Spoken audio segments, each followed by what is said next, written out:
básicamente creo que este es el segundo conversatorio que estamos realizando. Em, el primero que hicimos fue hace aproximadamente 20 días, que se trataba sobre la estructura de privilegios en Paraguay, bases históricas y perspectivas de superación que colaboraron con nosotros la profesora Verónica Serafini y el profesor Luis Ortiz. Como segundo encuentro o conversatorio, hablaremos sobre las acciones colectivas ante las demandas redistributivas en tiempos de crisis, en donde están invitadas la profesora Mariel Palau, que tiene una maestría en sociología en el Instituto Universitario de Pesquisas de Río de Janeiro de Brasil y es docente de la FAXO, y el profesor Julián Rebón, que es doctor en ciencias sociales de la UBA, maestro en población en la FAXO y docente de la UBA, de la UBA. Entonces, es realmente un lujo, ¿verdad? El campo de estudio de los dos se trata justamente de esto. También para introducir un poquitito, ¿verdad? El modo COVID en que estamos viviendo, ha enriquecido un pequeño sector de la población y ha dejado de lado otro sector que se vio a su suerte, ¿verdad? Realizando ollas populares, en donde acá en Paraguay se dio el caso en el que se dieron muchos problemas a la hora de cobro del dinerito que le iba a estar ayudando, ¿verdad? Los problemas también de desempleo, ¿verdad? Y entonces iremos viendo cómo, qué es lo que la sugerencia acá de los expositores sobre el estudio que vienen haciendo, ¿verdad? ¿Qué es lo que ellos ven? Y bueno, y nada más que eso.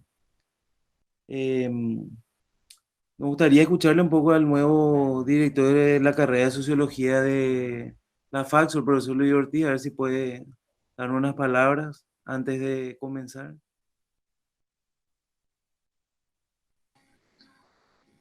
Bueno, muy buenas tardes para todos y para todas. La verdad que es para mí un enorme gusto digamos, bienvenir este evento. En primer lugar, porque, digamos, da cuenta de una iniciativa académica de los egresados y las egresadas de Sociología de la FAXO. Creo que esto es auspicioso, ¿verdad? En la magnitud en que participan de nuestra dinámica de manera propositiva, ¿verdad? Generando un espacio tan importante, en particular en esta coyuntura tan especial. Así que mis felicitaciones a las egresadas y los egresados, ¿verdad? Por otra parte, es un enorme gusto en esta ocasión contar con la participación, ¿verdad? La exposición de la profesora Mariel Palau, que fue profesora mía, es una socióloga de gran talante y que es nuestra, creo yo, nuestra especialista, sin lugar a dudas, en la sociología de la acción colectiva en Paraguay.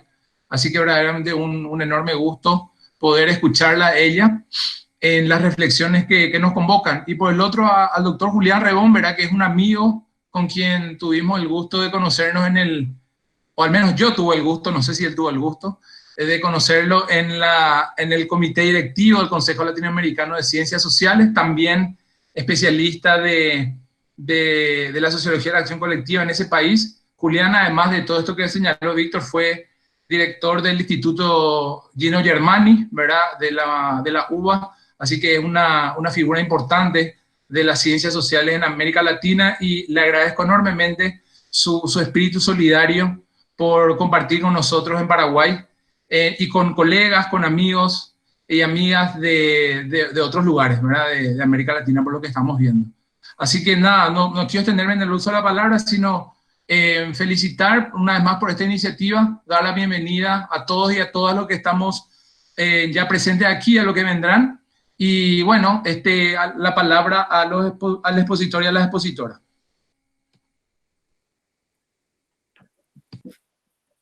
La temática considero que será la misma básicamente, ¿verdad? Hablar unos 10 a 15 minutos por cada expositor, ¿verdad? Y después abrir para el debate y las preguntas. No sé si Desde ya también agradecerle de vuelta a los expositores aquí por su tiempo, valoramos muchísimo y gracias yo me olvidé de agradecerle a los compañeros, a todos los que estuvieron también detrás de esto. Bueno, desde ya gracias y le escuchamos a la profesora Mariel, si se puede, para iniciar.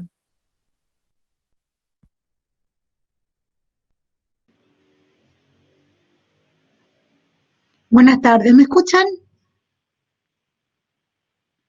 Sí, profe, Sí. yo perfectamente. Sí, te escuchamos.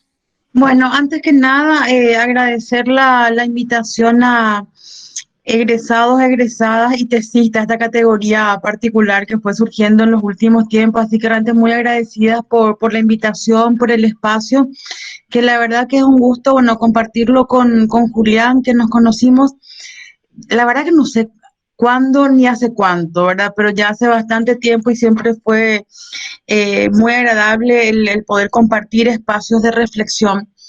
Eh, Me habían dicho que tenía un poquito más de tiempo, voy a intentar acortar lo más posible, pero me gustaría plantear los comentarios de hoy sobre tres ejes, ¿verdad? Por un lado, bueno, ¿cuál es el contexto de la acción colectiva actual? Algunas acciones que estuvimos identificando en los últimos 2 meses y finalmente como reflexiones de algunos puntos para el debate. Al referirme al contexto me refiero fundamentalmente al contexto neoliberal, porque me parece clave ese elemento para poder entender efectivamente qué está pasando y por qué está pasando lo que estamos viviendo cotidianamente, tanto en vida cotidiana, en esta cuestión del encierro que creo que compartimos con Argentina y tantos otros países, como también cuáles son los rasgos de la acción colectiva en este momento en Paraguay. En ese sentido, bueno, tener en cuenta que el liberalismo no es solamente una política económica que plantea como uno de los temas centrales, siguiendo un poco lo señalado por Eric Toussaint, el funcionamiento del libre mercado que es suficiente para garantizar la distribución óptima de los recursos. Es decir, sobre esa narrativa, sobre ese discurso fueron avanzando fundamentalmente desde la década del 90 con mayor fuerza. Y el liberalismo se orienta fundamentalmente a aumentar la tasa de ganancia de las burguesías locales y fundamentalmente el capital internacional. Digamos, todos nuestros países es impresionante cómo la presencia corporativa en diferentes rubros fue aumentando eh, aceleradamente, digamos, inicialmente con la adquisición de empresas públicas y en los últimos años fundamentalmente vinculados a la lógica del extractivismo, particularmente los agronegocios en el Cono Sur. Entonces creo que un primer rasgo esencial es esto, digamos, estamos actuando en un escenario de neoliberalismo tanto económico como político, y en términos políticos, bueno, tiene que ver con esta apropiación de bienes públicos y con la mercantilización de los bienes comunes. Pero el neoliberalismo no significó solamente esta privatización de servicios públicos, sino que eso conllevó fundamentalmente a la mercantilización de los derechos. Eh, Voy a hacer especial alusión al derecho a la salud, a la educación, a la alimentación en el tiempito que me queda, pero me parece clave tener esta idea presente. Es decir, el neoliberalismo lo que fue haciendo fue sacarle el carácter de derechos a muchos derechos, como los tres que mencioné, y ubicarlos mucho más en la lógica mercantil, donde se fue reduciendo la posibilidad de los estados de brindarlos y satisfacer necesidades de la población, y fueron otros espacios, digamos, para la empresa privada, y eso, bueno, es evidente la consecuencia que tuvo sobre todo en estos momentos de encierro, es decir, el argumento central de muchos gobiernos para tenernos encerrados no es solamente la rápida expansión del virus, sino fundamentalmente la incapacidad de los servicios de salud de atender a más pacientes de lo habitual. Es decir, si tuviéramos servicios de salud no neoliberalizados, no achicados, que cumplan efectivamente el rol, probablemente el encierro hubiera sido mucho más corto. Pero además de esta faceta económica y política, el neoliberalismo tiene un fuerte componente filosófico, ideológico, podríamos decirlo, que fue permeando las diferentes dimensiones de la vida social. El más importante de ellos es la prevalencia de lo individual sobre lo colectivo. El segundo elemento, y creo que es la frase que mejor lo representa, es el sálvese quien pueda, es decir, este individualismo exacerbado llevando a su máxima expresión, que fue rompiendo en muchos casos lógicas mucho más colaborativas, mucho más solidarias en diferentes espacios y territorios. Y el tercer elemento tiene que ver con la tendencia a la uniformidad. Cualquiera que es diferente es un problema y se coloca la diferencia como, no como un elemento enriquecedor, digamos, sino que fundamentalmente como algo peligroso. Entonces, con la consigna de ir uniformizando absolutamente todo, se fue avanzando en una lógica de negación del diferente y de combate inclusive al diferente en casos extremos, llevados adelante fundamentalmente con criterios sumamente coloniales impuestos desde el norte. Como resultado de eso, o en ese marco, ambas cosas probablemente, tenemos que la principal característica actual de actores colectivos es la fragmentación. Y voy a hacer referencia fundamentalmente al movimiento y organizaciones y colectivos del campo popular, que es lo que vengo estudiando más detenidamente. Es decir, hay un primer corte dentro de lo que quiero compartirles. Y esta fragmentación está presente en las dinámicas paraguayas ya desde hace bastante tiempo. Lastimosamente no logró ser superada hasta el momento, bueno, pero esperemos avanzar hacia eso con dos excepciones muy importantes.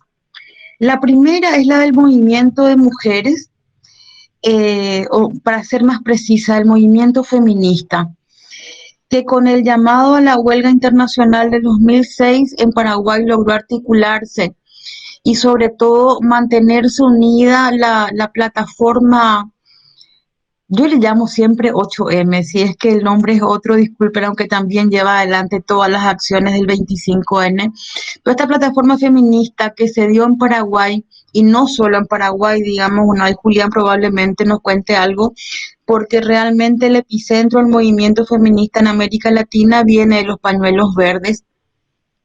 Pero bueno, el movimiento feminista en Paraguay ha logrado consolidar un espacio con una dinámica bastante particular.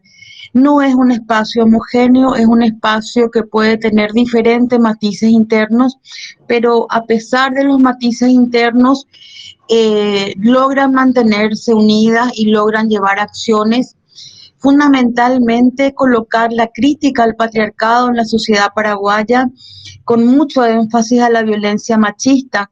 Y creo que bueno, es uno de los fenómenos sociales a atender, porque ha logrado superar muchas de las limitaciones que tuvieron otros movimientos en las últimas décadas. Muchas de las militantes de esta plataforma estuvieron presentes en acciones en el marco de la pandemia, fundamentalmente la colecta y distribución de alimentos, como así también en las ollas populares. La segunda excepción a esta lógica de fragmentación es indudablemente el movimiento secundario, que aunque esté representado por diferentes organizaciones, tuvieron un protagonismo sumamente importante, lograron articularse más allá de los matices, más allá de las diferencias, articularse no solamente entre estudiantes secundarios, sino que también con otros gremios, fundamentalmente gremios docentes. Y en estos 70 días, donde, bueno, las barbaridades del ministro de Educación son innumerables, lograron inclusive la sanción el voto de censura al actual ministro Peta. Y esa es otra forma de acción colectiva no fragmentada que me parece sumamente significativa en estos momentos. Ahora contarles, bueno, yo además de estar en la FACSO, también estoy en un centro que se llama Base de Investigaciones Sociales, donde venimos llevando, bueno, tenemos un observatorio. En el marco del observatorio fuimos registrando diferentes tipos de acciones que se dieron en el marco de la pandemia. Y bueno, estuvimos procesando un poco esos datos para mostrarles, bueno, pensando en hechos concretos, qué es lo que nos está mostrando la acción colectiva coyuntural. Esa base de datos no es una base de datos exhaustiva, es decir, recoge información fundamentalmente de medios comerciales de prensa, fundamentalmente prensa escrita y redes sociales. Entonces, con esa salvedad de que no tiene posiblemente sistematizado todas las acciones que se llevaron adelante, porque muchas de ellas o fueron invisibilizadas en los medios de prensa o no tenían toda la información que requería su procesamiento. Creo que de todos modos es interesante tener esta mirada de datos empíricos para ver, bueno, por dónde pasó la acción colectiva. Sistematizamos más o menos 56 casos de diferentes tipos de acciones. La más importante de ellas, evidentemente, fueron las ollas populares. Casi el 40% de las acciones registradas fueron ollas populares. En un segundo lugar, la donación de productos agrícolas, fundamentalmente por actores campesinos, aunque también hubo una comunidad indígena que realizó donaciones según nuestros registros, y la distribución de alimentos. Son los tres principales ejes en los cuales giró la acción colectiva entre los meses de marzo y de abril, que son los datos que les estoy compartiendo. Evidentemente, el más importante y el que más discusión generó y más reflexiones en diferentes espacios son las ollas populares. Y me gustaría plantear que no todas las ollas populares son del mismo tipo, sino que algunas pueden ser radicalmente diferentes a otras. Hay un texto de Castel que yo siempre recuerdo, de que muchas veces acciones alternativas, acciones de protestas son tomadas por el sistema para convertirlas en funcionales a él. Y creo que eso pasó en algunos casos de las ollas populares.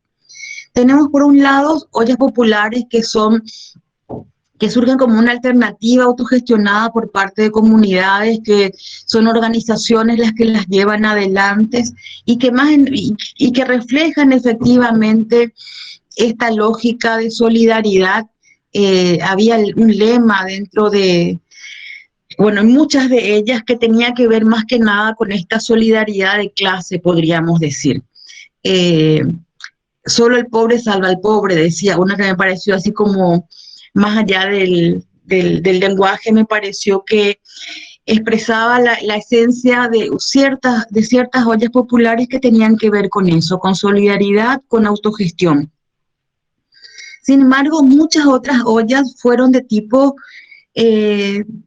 expresiones de caridad, podríamos decir, particularmente aquellas vinculadas a la iglesia, a instituciones públicas. Si recordemos que municipalidades hicieron ollas populares, inclusive algunos cuarteles hicieron ollas populares.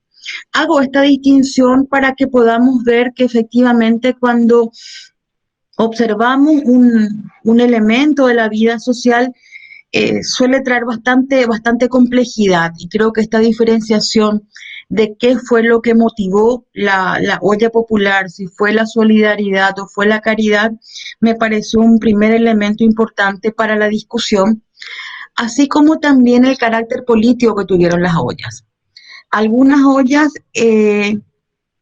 fundamentalmente casi todas las primeras, aunque eso continuó después, fueron fundamentalmente como una forma de denuncia a la falta de entrega de las ayudas prometidas por el gobierno, a la falta de entrega de los kits, a todo el enredo que tuvo este apoyo monetario que hasta ahora no llega a muchas familias.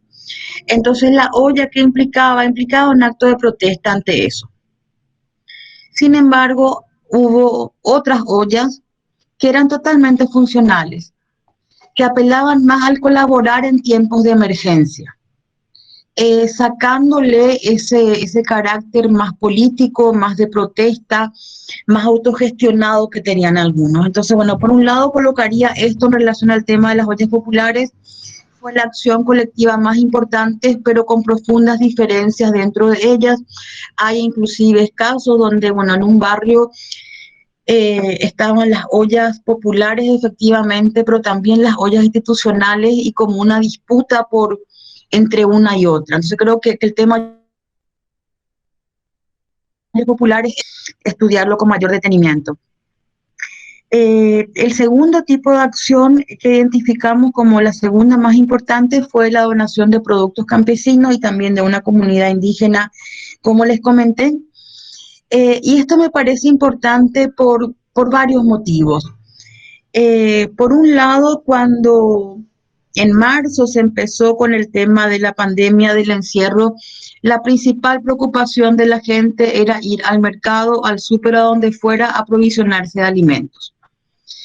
Y aunque parezca una cuestión demasiado obvia, me parece que es importante rescatarla porque refleja que la alimentación es una cuestión central para la población. Una cuestión hasta biológica, digamos, después del agua, el alimento es lo más importante. Y Paraguay tiene un problema muy, muy grave con la alimentación. De toda la tierra cultivable, solamente el 6% está destinada a alimentos. El 94% de la producción de commodity, fundamentalmente soja y fundamentalmente para la exportación. Eso implica que Paraguay tiene una altísima dependencia alimentaria, fundamentalmente con los países vecinos, lo cual es un problema estratégico del país, sobre todo cuando diferentes expertos están planteando que esta no va a ser la primera crisis que vivamos, sino que, bueno, va a ser parte de la nueva normalidad probablemente. Entonces, un elemento es esto, la fragilidad del país en términos de alimentación.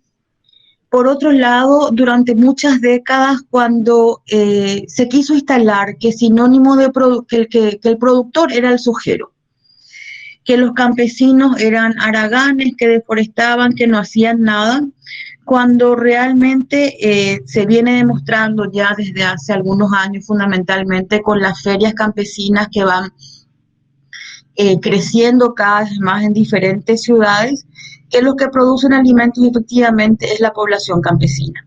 Y creo que esa es una cuestión importantísima, sobre todo cuando vemos cómo en Asunción un poco menos, sino que fundamentalmente en ciudades del interior, quienes salvaron la situación en este momento de crisis fueron las donaciones campesinas de mandioca, batata, banana, de una cantidad de productos que eran los que iban a parar a esas gigantescas ollas populares, por lo general llevadas adelante por mujeres. Y bueno, y también esta cuestión de alimentación refleja cómo la población urbana está mucho más vulnerable a la escasez de alimentos de lo que son poblaciones rurales. Y el tercer tipo de acción fue la distribución de alimentos, donde apelando a la sensibilidad social más que nada, hubo una cantidad de acciones, algunas individuales, otras de colectivos, otras de organizaciones, fundamentalmente como parte de la cadena de apoyo a las ollas populares. El segundo elemento de las acciones, me parece sumamente importante, es el tema de los territorios de estas acciones solidarias. Y probablemente diga algunas cosas obvias. Por un lado, donde más acciones colectivas se registraron son justamente aquellos que tienen una mayor trayectoria organizativa y mayor presencia de organizaciones. Es decir, la solidaridad se activa fundamentalmente en territorios que tienen prácticas organizativas, que tienen sujetos con quienes coordinar, que hay una mínima red interna que logre sostener esa acción. Por otro lado, y esto habría que ver si es un rasgo que estuvo determinado por las condiciones de encierro o si es un rasgo en sí mismo que tiene que ver con lo territorial. En Asunción, la gran mayoría de las acciones se dieron en el territorio de los bañados, incluyendo a la Chacarita como parte de los bañados, aunque tiene una particularidad en sí misma. Pero la acción en Asunción se dio donde se dio en los bañados. Ahí tenemos, por un lado,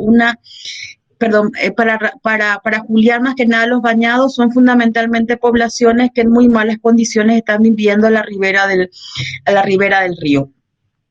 Entonces, el rasgo territorial fue una cuestión central de estas acciones y habría que ver si esto estuvo dado solamente por la imposibilidad de traslado de un lugar a otro o si porque las lógicas socioterritoriales van tomando mayor presencia en Paraguay, como bueno se viene dando en otros países, fundamentalmente en luchas antiextractivistas. El departamento que más acciones de tipo tuvo fue San Pedro, de vuelta, uno de los departamentos con más presencia campesina que continúa resistiendo el avance de los agronegocios y donde hay, bueno, un entramado y una diversidad gigantesca de organizaciones. Los actores, bueno, obviamente fueron colectivos organizados, fundamentalmente organizaciones campesinas, organizaciones barriales, pero llamó la atención que casi el 20% de quienes participaban o apoyando las ollas populares o apoyando la colecta de alimentos no eran parte de ninguna organización. Y este me pareció un rasgo bastante llamativo porque por un lado evidencia que hay intencionalidad de sumarse a procesos colectivos de parte de este 20% de la población y al mismo tiempo podría estar indicando ciertas debilidades en las organizaciones para sumar a otros dentro de sus espacios organizativos. Entonces las acciones se dan fundamentalmente en torno al tema de alimentación. Ahí es importante aclarar que los despidos se fueron dando fundamentalmente ya en el mes de mayo, por eso no los mencioné. Mencionar que también hubo movilizaciones fundamentalmente de trabajadores de la salud, pero bueno, me centré fundamentalmente en estas acciones colectivas que estaban en diferentes puntos del país mirando el tema de alimentación.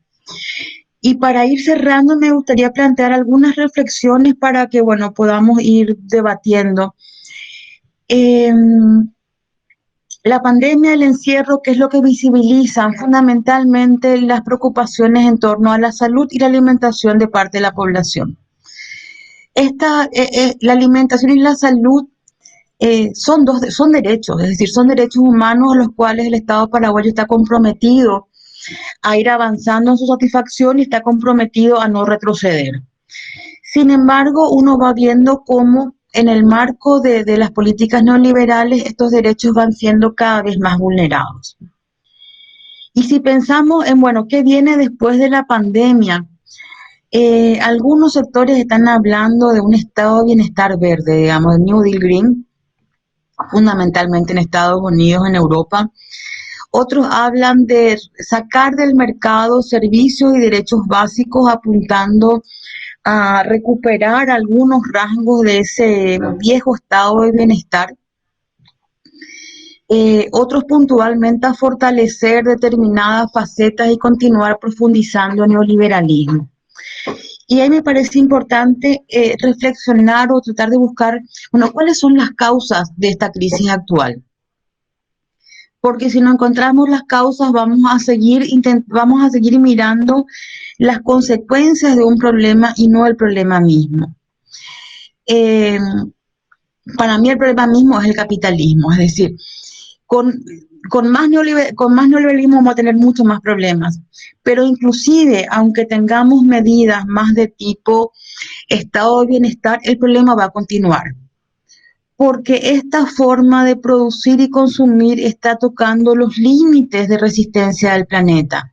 El capitalismo no puede seguir existiendo sin vulnerar cada vez más derechos y sin al mismo tiempo ir avanzando sobre la naturaleza. Hay un autor muy interesante, un biólogo, Rob Wallace, que él plantea que justamente la causa de la pandemia actual, como de anteriores y las que vendrán, tiene que ver con que estamos llegando al límite de territorios con zonas que antes el ser humano no tenía ningún tipo de vinculación y a partir de ahí aparecen enfermedades de tipo zoonóticas, es decir, de origen animal.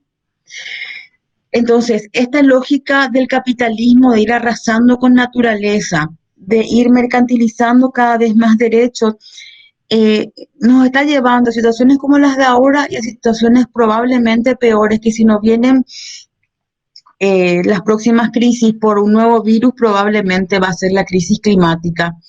Entonces me parece que es fundamental ir mirando el capitalismo como tal, que es una categoría de análisis sumamente potente y que últimamente viene siendo reemplazada simplemente por una crítica al neoliberalismo. Creo que esa es una cuestión central, sobre todo cuando miramos la acción colectiva, que si bien no todas, muchas de ellas están manteniendo, recuperando y fortaleciendo lógicas solidarias, lógicas mucho más autogestionadas, que a lo mejor podrían ser parte de ese nuevo germen de una nueva sociedad al que algún momento hizo referencia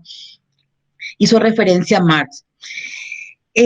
Ante este escenario futuro que no es muy promisorio, fundamentalmente por estas crisis, también es bastante preocupante que no que como que estamos sin sujetos y sujetas que estén caminando juntos al mismo tiempo, y no digo hacia el mismo lugar. Creo que las alternativas son muchas, pero sí preocupa que en un momento de tanta agresividad del capitalismo, de un futuro tan problemático, haya tanta fragmentación. Y esa fragmentación se explica por diferentes motivos, pero creo que fundamentalmente por cómo permeó en las lógicas de muchos de nosotros ese odio al diferente, esa incapacidad de ir buscando los puntos en común e ir caminando juntos.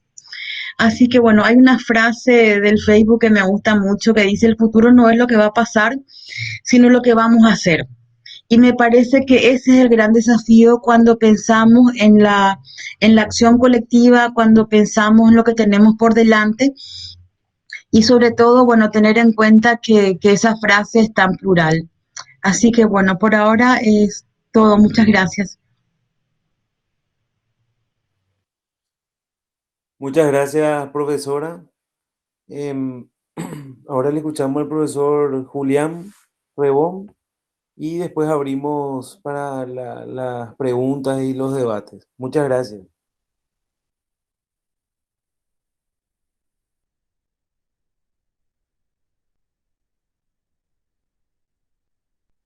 Hola, buenas noches, ¿se me escucha bien? Sí, bueno.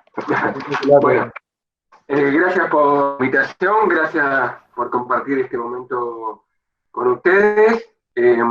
Gracias al profesor Luis Ortiz, director de la carrera, por la invitación. Gracias a Mariel, la verdad que también un gusto volver a compartir una actividad con ella.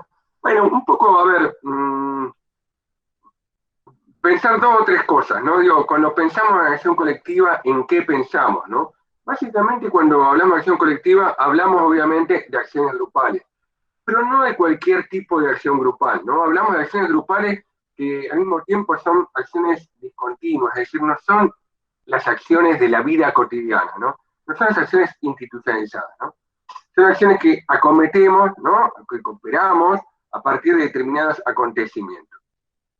Y si tomamos un término más estricto de acción colectiva, muchas veces las delimitamos no solo a todas las acciones discontinuas, grupales, sino básicamente a aquellas que implican un principio de confrontación, ¿no? Digo, esta distinción que hacía tal vez Mariel entre las ollas populares con distintos significados, algunas que tenían más un carácter de protesta de aquellas que no la tenían. El otro elemento que nos convoca hoy es el tema de la desigualdad. Cuando hablamos de desigualdad, uno lo piensa de un modo relacionado. Desigualdad como relaciones asimétricas, ¿no? Las cuales se producen acaparamientos de oportunidades, de recursos materiales, simbólicos, lo que fueran, ¿no? Y en muchos casos, esas formas de cierre, de monopolizar oportunidades, implican también relaciones de explotación. Es decir, de algún modo de acumular con base en el esfuerzo de otro. Muy bien. Acción colectiva y desigualdad son elementos que están siempre en articulación. Ahora vamos a trabajar un poquito de eso. Cuando hablamos de desigualdad, uno habla de desigualdad en un sentido amplio y complejo, que en términos históricos refiere a un montón de historicidades, ¿no? Pero que se articulan en un ámbito concreto. Hoy, cuando vemos la desigualdad en nuestras sociedades, obviamente nos remiten a distintas historias, ¿no? La herencia colonial, el sometimiento de los pueblos originarios, el arcaísmo del patriarcado, la construcción de los estados-nación, ¿no? Y cómo en esos estados-nación hay desigualdades regionales, la expansión capitalista, etcétera, etcétera, ¿no? Y en lo que encontramos en nuestra sociedad son N clivajes que organizan la desigualdad, algunos de los cuales Mariel recién reseñó. En el siglo XXI, lo que enfrentamos es paradójicamente, en parte, un reforzamiento de ciertos procesos de desigualdad por las distintas reestructuraciones neoliberales y revanchas neoliberales, ¿no? Pero al mismo tiempo también una puesta en cuestión de otras desigualdades, por ejemplo, la desigualdad de género. Al mismo tiempo también encontramos en Latinoamérica, que fue uno de los territorios en los cuales el neoliberalismo más potencia, más radicalidad, más rapidez asumió, ¿no? También encontramos la existencia durante una parte del siglo XXI, en varios territorios, de gobiernos progresistas, que con distintos clivajes, ¿no? Algunos más, otros menos, pusieron en discusión parte de las herencias desigualadoras del neoliberalismo. ¿Por qué es importante esto? Para darle un contexto general a la acción colectiva. Yo decía, la acción colectiva por antonomasia es, digamos, la herramienta de aquellos que menos poder tienen, ¿no? Aquellos que menos poder tienen, menos poder institucional tienen, menos poder económico tienen, utilizan la acción colectiva como para hacer valer su voz, para hacer valer la justeza de sus causas, ¿no? Para, entre comillas, construir poder social, ¿no? Cuando no tienen el poder del Estado, cuando no tienen el poder de la propiedad, ¿no? Entonces, esto es muy importante de rescatar. Por eso es tan importante la acción colectiva para los sectores subalternos. ¿Cuál es la gran paradoja y gran novedad del siglo XXI en América Latina? Que ante el retroceso de parte de las clases dominantes en algunos estados por los distintos gobiernos progresistas, lo que empieza a pasar es que también, entre comillas, sectores privilegiados económicamente, que ven que han perdido o retrocedido su lugar en el Estado, en las élites dominantes, utilizan la acción colectiva, ¿no?, como modo de defender sus privilegios, ¿no? Entonces, es importante ver esto, que lo que uno ve en el siglo XXI en América Latina, que hay acción colectiva de los de abajo, como siempre, ¿no? Pero también que es muy sustantiva la acción colectiva de los de arriba, ¿no? Y sobre todo en determinado momento histórico. Por ejemplo, si uno repasara la ola de protesta e indignación global, pero sobre todo regional en América Latina, que vivimos el año pasado, uno va a encontrar que estos dos componentes se encuentran, ¿no? Por ejemplo, si uno analiza las protestas de Chile, el estallido social chileno, como se llama, ¿no?, del año pasado, uno va a encontrar precisamente que en el territorio por antonomasia, la hegemonía neoliberal es puesta en discusión y en jaque, ¿no?, por un proceso de movilización, que instala las movilizaciones contra lo que recién Mariel señalaba, ¿no?, contra todos los riesgos sociales que genera un proceso de mercantilización avanzado en la vida cotidiana, ¿no?, pero que también retoma parte de las demandas de género, ¿no?, de las demandas de los pueblos originarios por un Estado plurinacional, de las demandas de la juventud, etcétera, etcétera, ¿no? Y precisamente lo que logra esa gran movilización es poner en cuestión todo ese entramado, ¿no?, de hegemonía neoliberal, pero también patriarcal, etcétera, etcétera. Entonces, ahí está como la acción colectiva lucha contra un proceso de desigualación, logra, por ejemplo, el derecho a votar por una constitución que no sea la herencia de la dictadura, ¿no? Entonces digo, ahí es un claro ejemplo de cómo, cómo la acción colectiva pone en crisis la desigualdad. Pero también en el mismo año encontramos, por ejemplo, en el caso de Bolivia, ¿no? Cómo la acción colectiva, en el caso de una discusión en torno a una controversia electoral, si objetivamente en Bolivia el MAS con Evo Morales había alcanzado en primera vuelta la mayoría que el sistema electoral pide o no, ¿no? Hay una controversia electoral que la OEA juega un papel, hay movilización básicamente de los sectores medios, medio altos, pero también de otros sectores con algún clivaje regional, ¿no? Al que se le va sumando la policía, ¿no? Y que posteriormente se suma el ejército, no la movilización, es la intervención política, y que también la OEA juega un papel muy significativo. En medio de la controversia, el gobierno convoca a nuevas elecciones, pero lo que juegan los actores es a la destitución del gobierno, ¿no? Y esa destitución implica hoy en Bolivia, varios meses después, que estamos viviendo un golpe de Estado, un gobierno que persigue a la prensa, un gobierno que a los sectores que se movilizaron para resistir el golpe militar los reprimió duramente, produciendo masacres, ¿no? Entonces, un gobierno que en este proceso se quemaba, por ejemplo, la huipala, la bandera de los pueblos originarios, ¿no? Como, de algún modo, como interesante señalar, la acción colectiva también puede, en este caso, en vinculación con la vieja forma de golpe de Estado, que lamentablemente tanto hemos conocido en la historia de América Latina, ¿no? Cómo se articula en un proceso que intenta recuperar y reconstruir desigualdades sociales, ¿no? Sobre todo el recambio importante de élite que tuvo, más allá de las críticas o controversias que puede haber acerca del gobierno de Obama, ¿no? Pero el contenido es bien claro en ese sentido. Muy bien.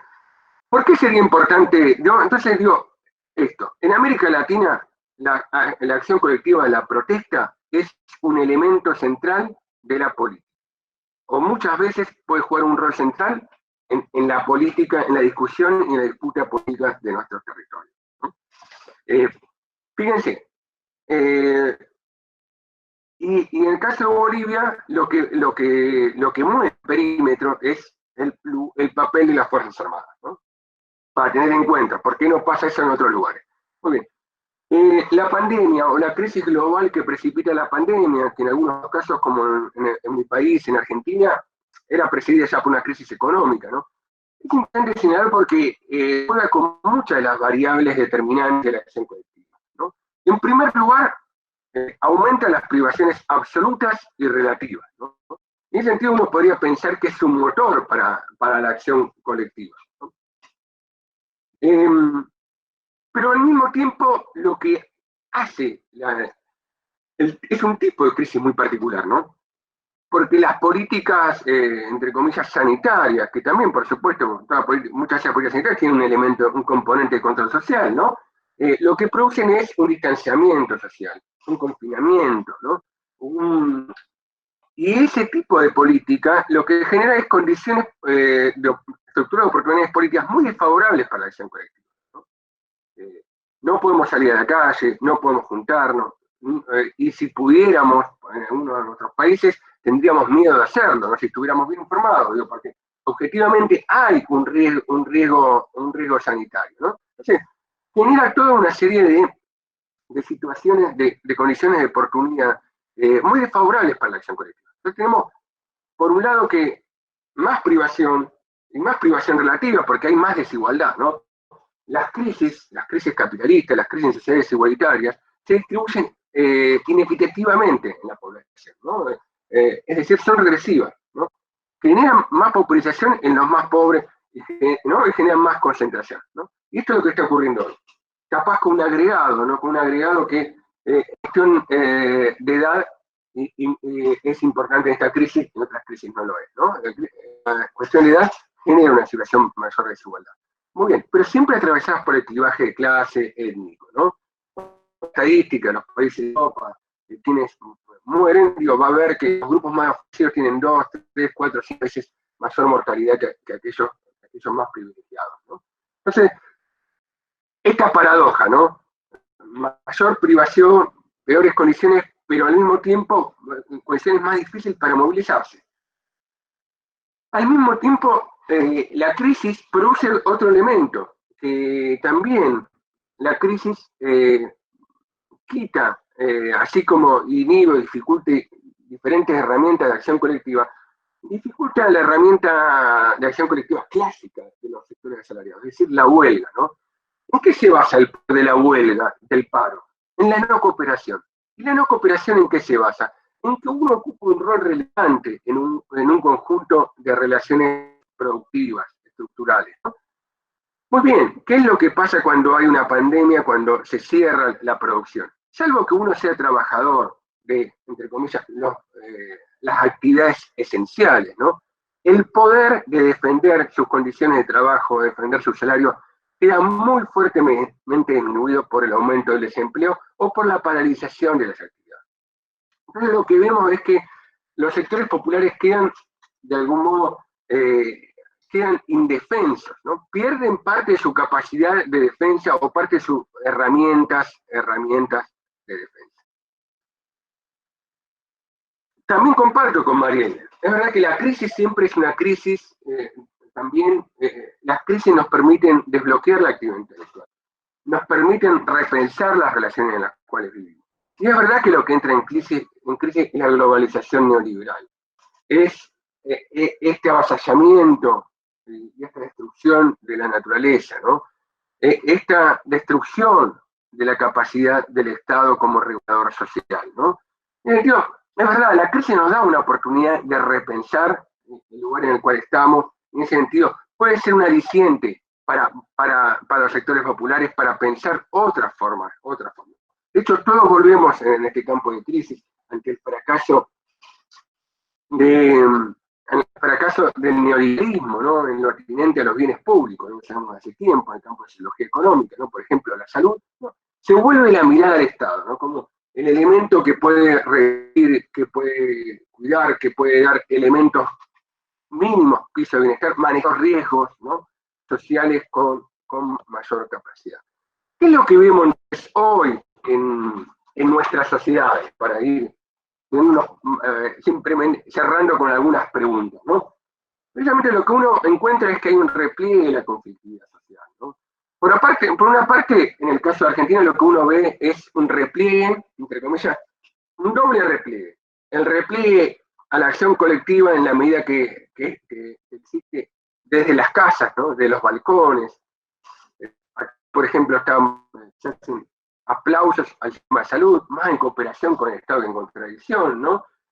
A determinada hora. Pero también hubo cacerolazos, ¿no? Estamos con un gobierno progresista. Entonces, hay sectores que se quejan de la cuarentena, en particular por el tema de ciertas políticas, de intentar alivianar el tema carcelario, ¿no? Y hubo cacerolazos en contra, ¿no?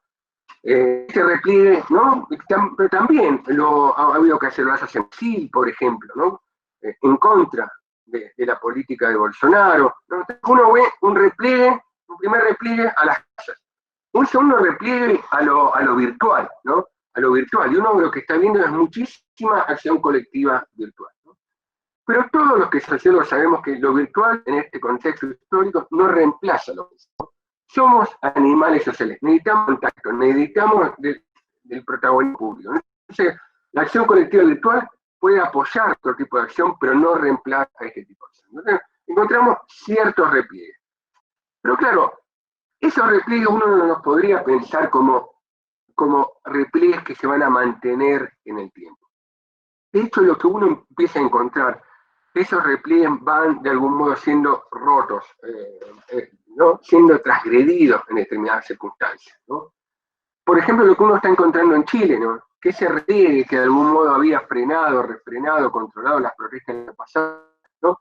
En los barrios populares, ante la falta de ayuda por parte del Estado, ese repliegue es roto, ¿no? Es roto y empieza a haber nuevamente movilizaciones y confrontaciones con las fuerzas de seguridad, ¿no? Entonces, lo que uno puede pensar es que se va a empezar a romper ese repliegue, pero el costo de romper ese repliegue puede ser probablemente sin la gran masividad de otros momentos, por dos razones, por las condiciones sanitarias, ¿no? Pero también por las condiciones de represión que puede haber, En ese sentido puede haber una deriva hacia la violencia colectiva en el frente de las fuerzas de seguridad.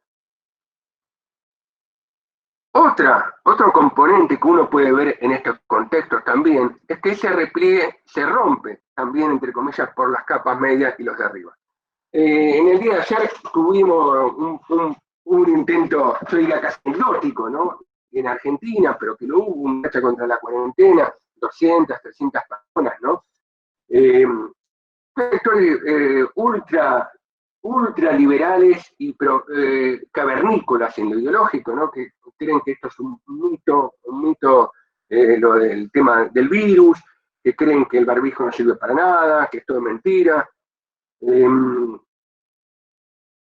que cantaban en contra, por ejemplo, del gobierno y de Soros, ¿no? El magnate húngaro, una cosa antisemita, bueno, todo este tipo de cosas empiezan a pasar. Hubo ayer, por ejemplo, una marcha de autos, ¿no? De movilistas de country, de la zona norte de la ciudad, protestando contra la cuarentena, ¿no?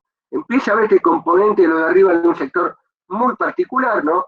Que rompe ese repliegue, ¿no? Pero a costa de un gran aislamiento.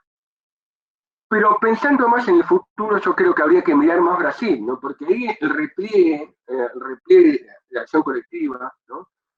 Lo rompe Bolsonaro, ¿no? Y lo rompe de algún modo casi construyendo una especie de fascismo, ¿no? Una movilización fascista, en contra de las instituciones de la democracia liberal y en contra de cualquier forma de oposición a su muerte, ¿no? Entonces, tener en cuenta, claro, ¿cuál es la oportunidad que aprovecha Bolsonaro? Porque la estructura de oportunidad no es simplemente algo objetivo, es también subjetivo. La base social de Bolsonaro no cree en la ciencia, no cree en el virus, no cree en que puede ser prevenido. Cree que esto es un mito, un invento, etcétera, etcétera. Estoy exagerando probablemente, ¿no? Pero esto hace que Bolsonaro pueda movilizar. Pero hace también, esta misma circunstancia, que los sectores progresistas en Brasil no se movilicen y dejen la puerta abierta para una situación de fortalecerse, cosa difícil igual, ¿no? Da cada vez más un giro, ¿no? Una salida protofascista a la crisis, ¿no? En este sentido, un poco para ir cerrando, se habla mucho del retorno al Estado, ¿no? Pero el retorno al Estado puede ser muchísimas cosas. Puede significar autoritarismo, puede significar un Estado que redistribuya, pero para arriba y no para abajo, ¿no? Puede ser un Estado social nativista, como diría Piketty, ¿no? Que redistribuya, pero en un sector de la población, ¿no? Pero que deje a otros como enemigos, ¿no? A los extranjeros, a los migrantes, a los pueblos originarios, a quien sea el chivo expiatorio que se encuentre en el lugar. O puede ser un estado más progresista, más nacional popular, más demócrata, que construya un sistema de redistribución, de construcción de bienes comunes, ¿no? De darle más peso a los bienes comunes, que ensaye también, ¿no? Y ahí está, nuevas formas de cogestión, de autogestión, de la vida social, ¿no? Que sea un Estado que pueda democratizarse con participación social, ¿no? Que pueda haber más transparencia, etcétera, etcétera. En este sentido, dejo abierto. El Estado es también el estado de situación de una sociedad civil. Es un Estado que condensa las relaciones sociales al interior de la sociedad civil. Por eso me parece que en la salida de la crisis es muy importante, pero muy importante, el rol que los sectores populares, las organizaciones de la sociedad civil, puedan asumir en movilizar. Porque el Estado es también el estado de las confrontaciones. Bueno, muchas gracias, yo dejo acá, en todo caso en las preguntas lo seguimos.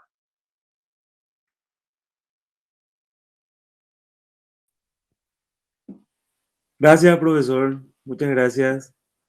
Y abrimos el espacio para las preguntas, opiniones. Ahí está el mensajero donde pueden anotarse.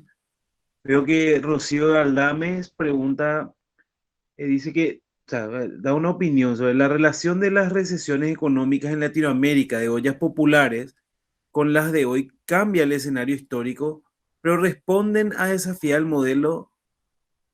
La diferencia es que antes se estaba instalando hoy está oprimiendo el sistema social completo. Y dice que se remite a hablar de Chile.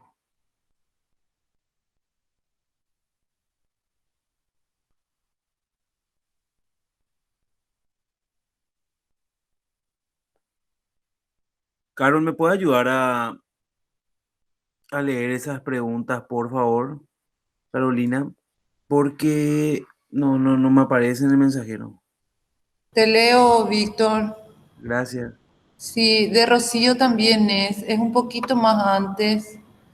Y dice ella, ¿cuáles son los ejes centrales de las economías solidarias a considerar en esta crisis social y sanitaria? Y después pregunta, ¿cómo territorios que no tienen tejido social o redes de colaboración, o no, cómo territorios que no tienen tejido social o redes de colaboración pueden generarlas para enfrentar esta crisis?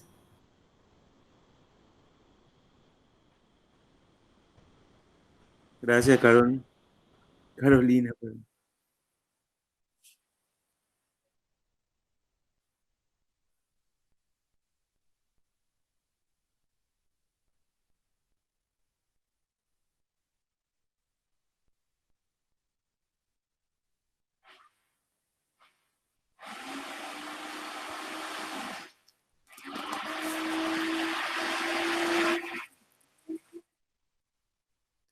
Igual si quieren habilitar el micrófono, escriben y participan preguntando de forma oral, ¿verdad?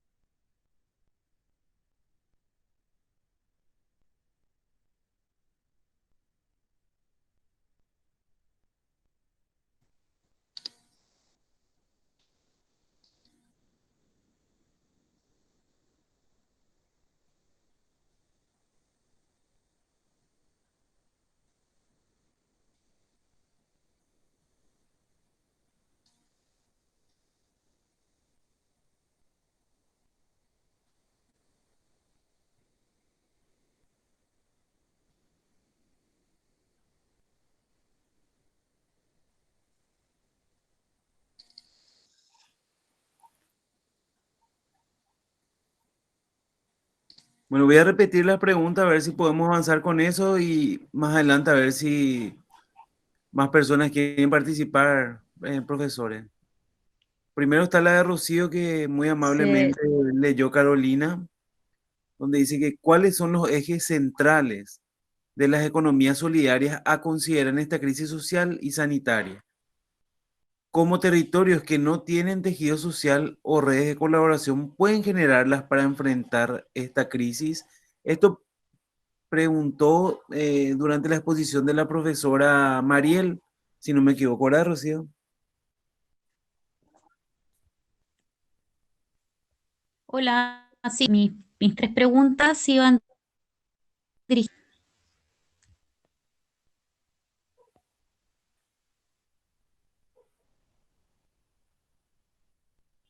Se corta, Rocío, no se te escucha, lastimosamente.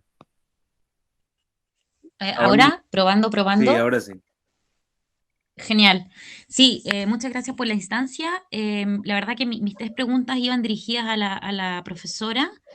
Em, la, y bueno, la primera inquietud tenía que ver con una reflexión en relación a porque, por ejemplo, en Chile en el año 80 hubieron, en relación a a la recesión económica en plena dictadura militar, eh, estaba la instalación del modelo.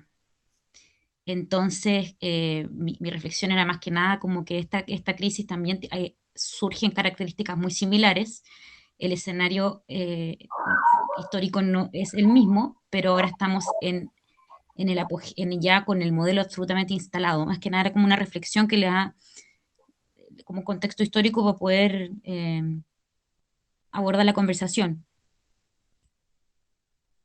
Por eso quería dar el ejemplo de chileno para poder... ¿Ahí sí? ¿Se escucha? Sí, Rocío, perfectamente. A veces la profe Mariel puede ayudarnos a evacuar.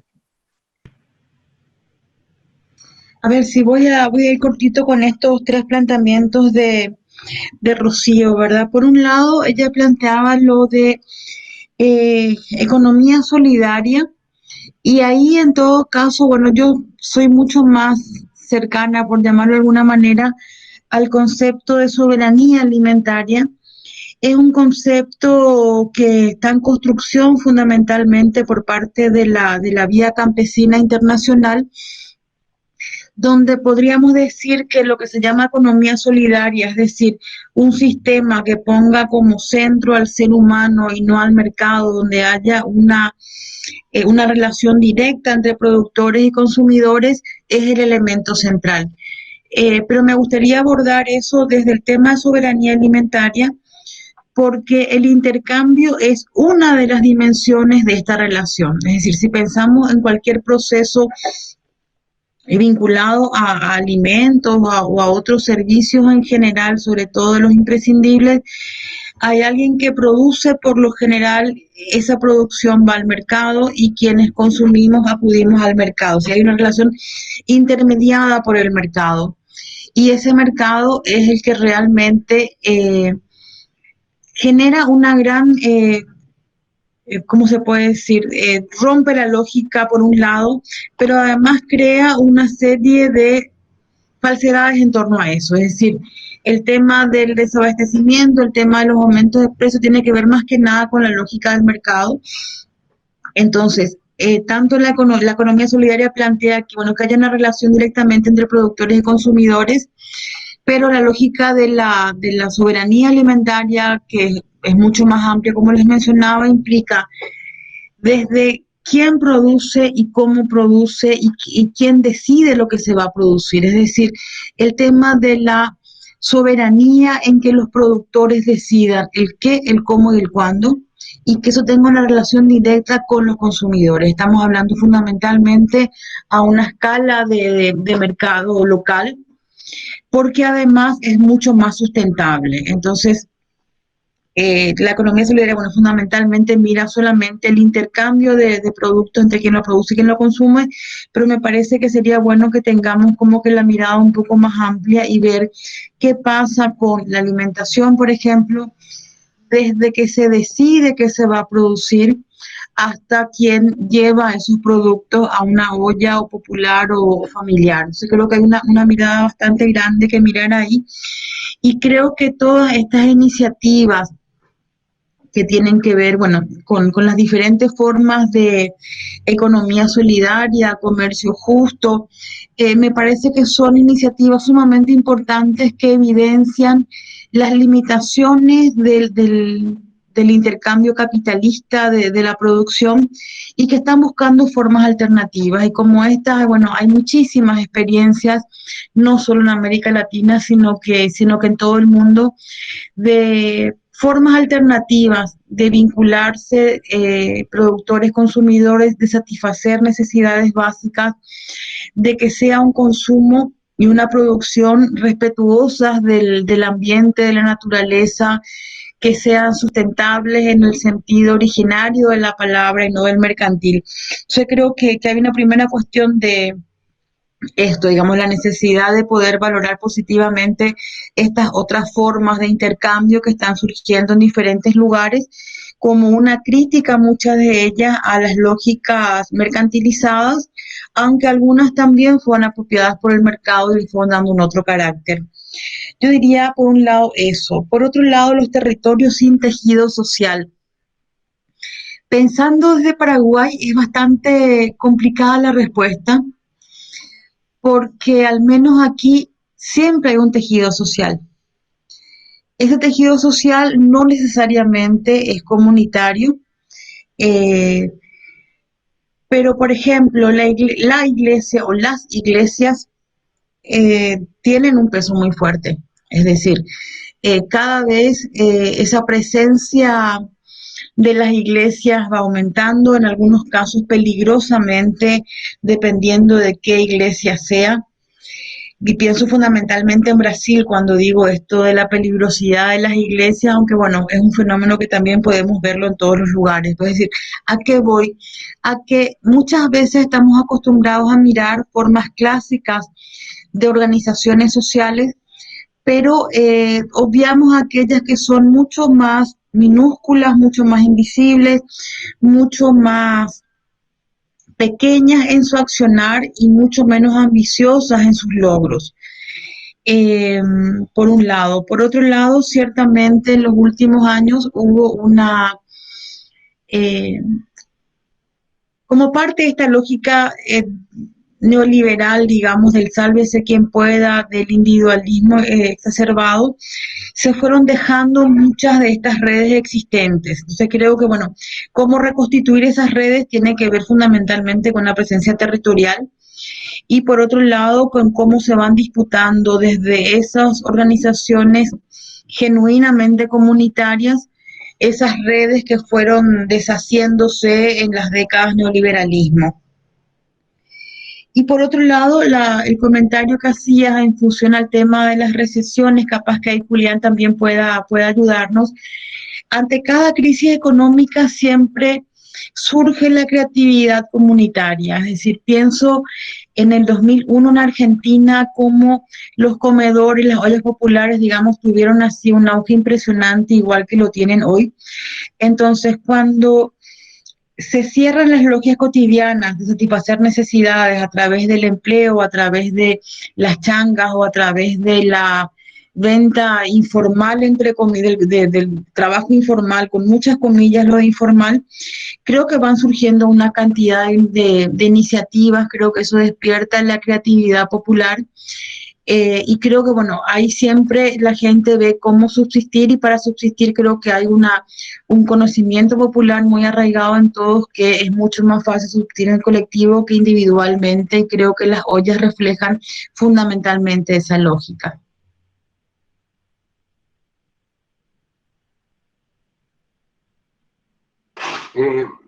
Complementando un poco lo que señala Mariel, las crisis siempre, ¿qué es una crisis? ¿No? Una crisis es la alteración del orden, la suspensión, la alteración del orden, la perturbación, ¿no? ¿Y qué es lo que pasa en una crisis? Precisamente que las relaciones habituales no pueden realizar. Pero se buscan alternativas. Por eso siempre la crisis es un terreno fértil para la innovación. Lo mismo en Argentina fue un poco eso, ¿no?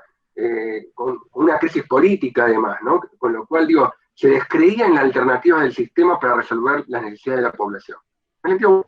No, se cerraban las fábricas, se tomaban las fábricas y se las ponía a producir, ¿no? Las huertas comunitarias, los centros culturales, ¿no? De algún modo buscar e innovar y construir distintos espacios de experimentación social como modo de resolver esas necesidades. Hoy en Argentina existe un sector bastante importante, ¿no? De economía social, solidaria, popular, como querramos llamarle, con toda su heterogeneidad, que tiene mucho peso en muchos de los barrios. A veces en cooperación con el Estado y la política pública, a veces en contradicción, siempre es un poco y un poco, ¿no? Y de hecho, hoy los lugares donde hay mejores éxitos, o hay mejor situación en el cumplimiento de la pandemia y en mejor capacidad de producir la redistribución incluso de la política pública, son los lugares que tienen mayor organización comunitaria, ¿no? Donde están más presentes las organizaciones de distintos tipos que existen en la sociedad civil, ¿no? Porque son las que de algún modo regulan la coordinación comunitaria para enfrentar las distintas necesidades. Comparto también que no hay territorio sin tejido social. Siempre hay tejido social. Nos pueden gustar más o menos, pero siempre hay, ¿no? Y de hecho, no hay que ver los tejidos como algo fijo. Buena parte de las organizaciones radicalizadas, alternativas, de izquierda, surgieron del seno del trabajo del seno de la Iglesia Católica, ¿no? Cómo un tipo de red puede dar lugar en otro contexto a nuevas redes, etcétera, etcétera. Sí, este tipo, complementando al video que señalaba Mariel, de estas nuevas estructuras religiosas que también después tienen implicancias políticas, ¿no? En el año 2018 también lo mencioné, pero sobre todo en 2018 tuvo una gran confrontación en Argentina, una gran movilización, probablemente como pocas en la historia de nuestro entorno, a la ley de interrupción voluntaria del embarazo. Y lo que encontramos es grandes movilizaciones de mujeres, sobre todo de jóvenes, a favor de la ley, ¿no? Pero también un contramovimiento, ¿no? Precisamente sustentado en organizaciones evangélicas y cristianas, ¿no? Demuestran que, Dios, la sociedad civil es variopinta, ¿no? Es variopinta. A veces uno utiliza el término sociedad civil, pero tiene que tener lo que es variopinto y que puede tener significados diferentes frente a distintos fenómenos, ¿no? Bueno, hasta acá. Hay una pregunta de la compañera Violeta Franco para Mariel Palauer. Dice que habló de acciones fragmentadas y podría explicar por qué las denominó así, dice, ¿verdad? Mariana Leguizamón comenta, dice que sería importante rescatar una herramienta que además de filosófica es política social y ha ayudado mucho a las comunidades indocampesinas.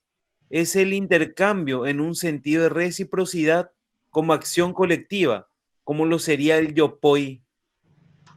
Y si pueden hablar de ello, dice. Rubén dice, estas experiencias solidarias, comunitarias, que en la práctica es una crítica ante la ausencia del Estado, podría convertirse en una demanda política concreta que supere la solidaridad puntual. Creo que hasta ahí y después sigo leyendo los demás.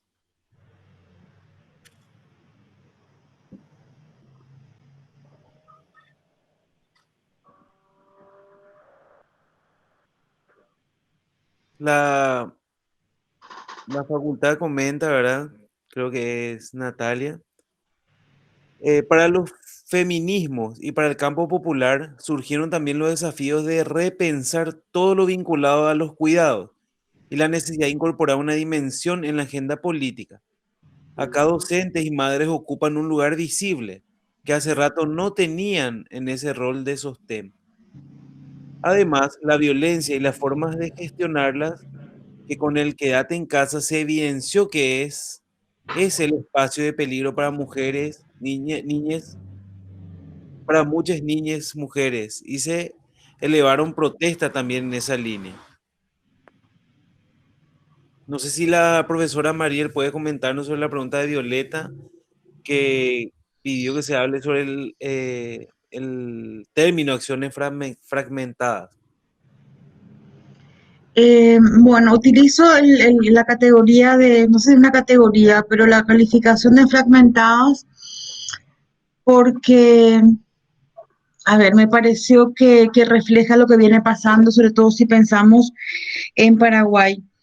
Durante toda la década del 90 o hasta, no sé, hasta el 2005 más o menos, pero fundamentalmente desde la caída de la dictadura hasta los primeros años de este siglo, las acciones populares estaban siempre lideradas por el movimiento campesino y por un gran movimiento campesino muy articulado y muy cohesionado, que siempre tuvo diferencias internas, matices internas, pero que bueno, uno podía en la década del 90 mirar básicamente una unidad de todos los actores y bueno, desde finales de los 90 básicamente dos dimensiones del movimiento campesino.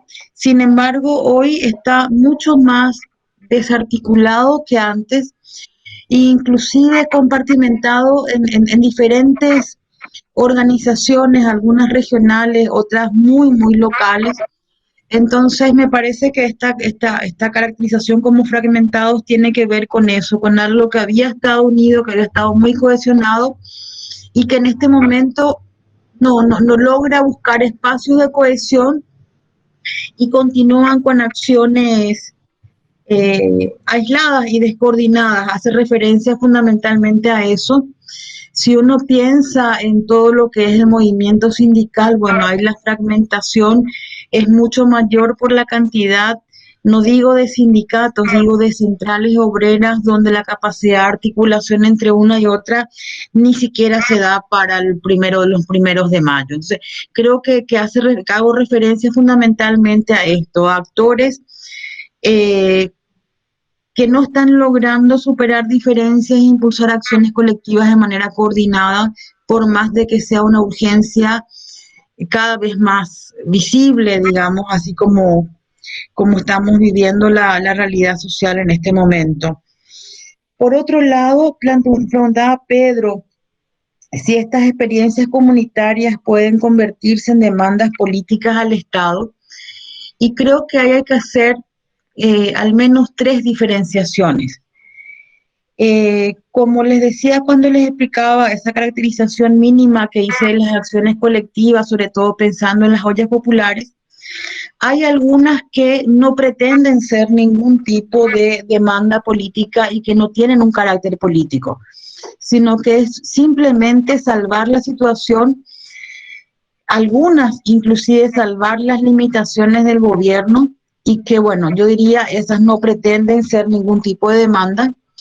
Por otro lado, tenemos algunas que de hecho son una demanda política, porque tanto en la explicación de lo que están haciendo como en los lemas que levantan, hay una crítica profunda a las políticas gubernamentales, pero también quizás hay otras que no quieran ser demanda política al Estado porque no quieren vincularse con el Estado. Entonces me parece a mí que conviven estos tres tipos de acciones: las que son funcionales, las que pretenden ser demandas políticas y reivindicativas, y aquellas que en mayor o menor grado están actuando, están negando al Estado. O sea, van a actuar, haga lo que hiciera el Estado, y creo que esta es una tendencia importante en diferentes lugares de América Latina.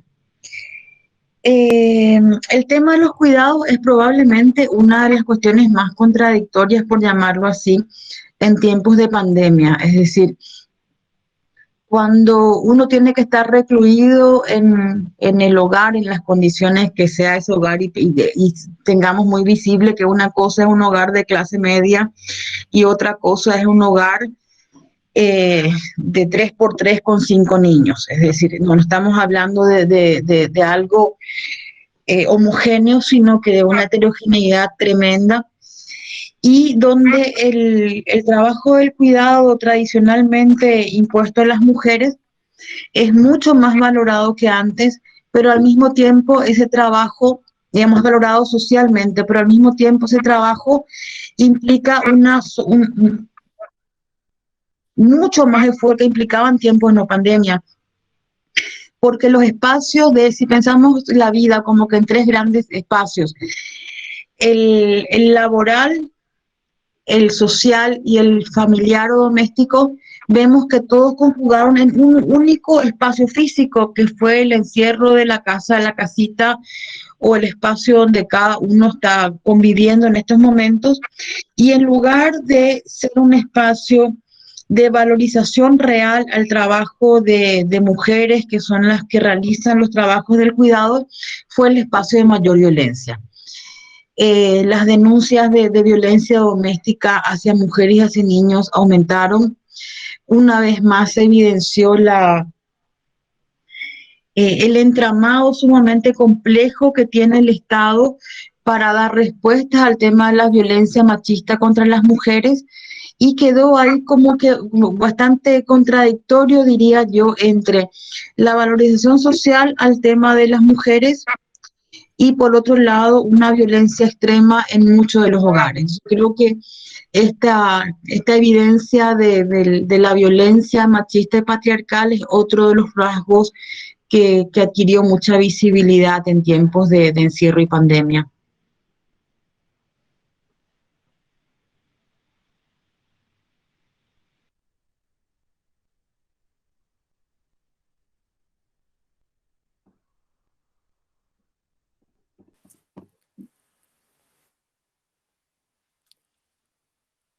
Después vienen, hay diversos comentarios acá. Carolina dice que el sistema de trueque también fue una alternativa ante la crisis que se generó en el 2001 en Argentina. Carmen Castillo dice que lastimosamente la solidaridad no va más allá que la necesidad del hoy. No se plantea otro tipo de hacer política social. Pregunta Sumamos Mujeres, ¿qué pasa con el movimiento campesino? Creo que es una reserva importante como tejido social y que puede hacer para reconstruirlo.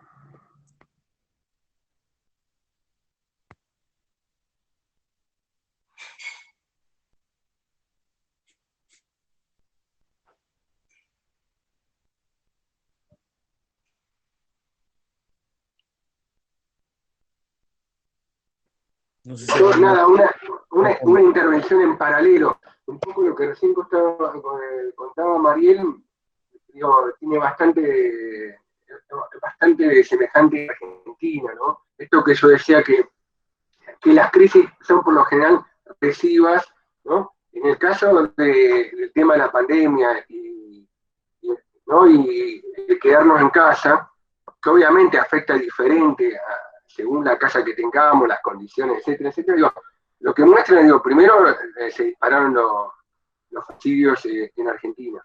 Y segundo, una encuesta que se hizo hace poco de gente del Instituto Seno Germán, en el cual yo estoy, ella te muestra que quienes más asumieron el trabajo doméstico extra, ¿no? que se implica, que se amplifica, ¿no? En este contexto fueron precisamente las mujeres, ¿no?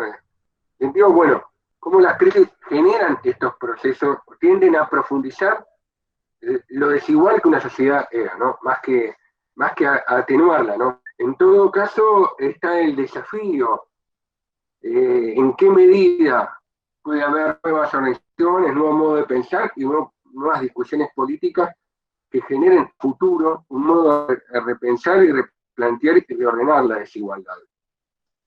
Digo otra cosa, la gran diferencia de esta crisis con otras es que no son crisis con la gente en las calles, por lo menos en Argentina. La gran diferencia no es crisis con la gente en las calles. Y esto es la dificultad que nos hace difícil, digo, pensar y augurar un destino muy distinto sin contar con cierta sinergia con un gobierno en el Estado, ¿no? Digo, porque de algún modo esta crisis, a diferencia de otras, no fortalece a la sociedad civil, la debilita en el proceso de movilización, ¿no? Entonces, eso es lo que hace complejo pensar otros horizontes emancipatorios que algunos autores piensan, ¿no? O ensayan, ¿no? Digo, no existe eso que se esté activando a ese nivel. Por supuesto que hay activaciones a nivel local, por supuesto que hay articulaciones como muestran estas sociedades populares, ¿no? Esto más fragmentado. Es típico de esta crisis porque está replegada, ¿no? Está replegada la sociedad, no es una crisis con movilización. Y en relación al tema de la economía solidaria y la capacidad de movilización, bueno, en Argentina uno de los actores capaz más originales y con mayor movilización, heredero tal vez de los piqueteros, los desocupados de 2001, es el sector de la economía popular, que tiene una capacidad de movilización como enorme, ¿no? Enorme en nuestro país. Y tiene una capacidad de cortar vías de tránsito y caotizar ciudades enorme, ¿no? Y lo hace que sea un actor político muy significativo. Incluso para el Estado con gobierno neoliberal, fue este actor al cual el Estado ve, ¿no?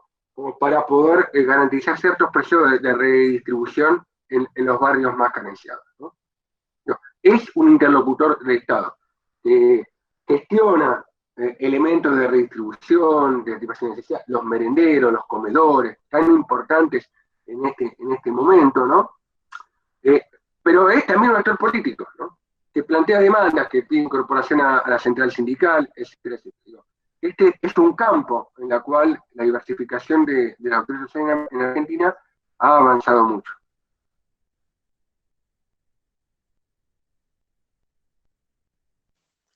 Gracias, profe. Tengo una pregunta de Somos Faxo que dice que en realidad es una opinión.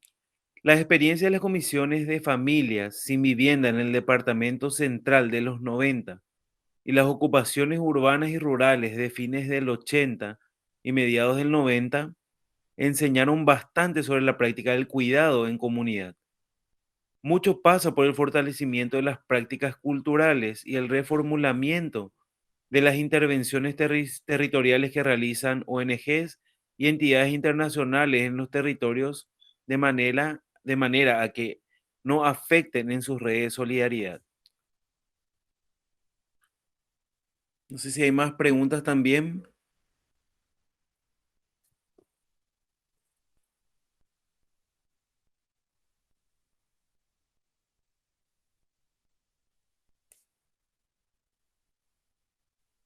Creo que ya no.